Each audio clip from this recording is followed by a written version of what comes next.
नैतिकतेच्या आधारावर आदित्य ठाकरेंनी राजीनामा द्यावा अशी मागणी मंत्री नितेश राणे यांनी केली आहे। दिशाच्या वडिलांनी आदित्य ठाकरेंचं तिघांचं नाव घेतल्याचं नितेश राणे म्हणतात।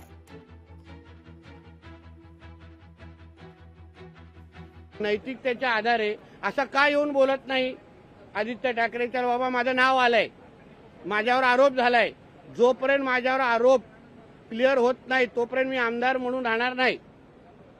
वारंवार हे नितेश राणे आणि सगळेजण वारंवार येत आहेत, माझ्यावर आरोप करतायत। चला एकदाच हे सगळे आरोप मी स्पष्ट करतो, क्लिअर करतो। मी 8 जून रात्री कुठे होतो, 13 जून रात्री मी कुठे होतो, मी दिशा साल्यांना ओळखतो की नाही, ती त्या दिवशी माझं टावर लोकेशन काय होतं हे सांगून टाकावं ना।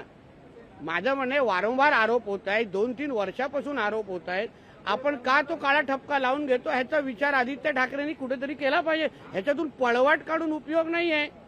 शेवटी एक खून आणि बलात्कार आणि खून झालेला आहे, त्या मुलीला न्याय देणं हे आमच्या सगळ्यांचं काम आहे, हे काय राजकीय मुद्दा नाहीये। लोकशाही मराठी ऐका, पहा, जागरूक रहा।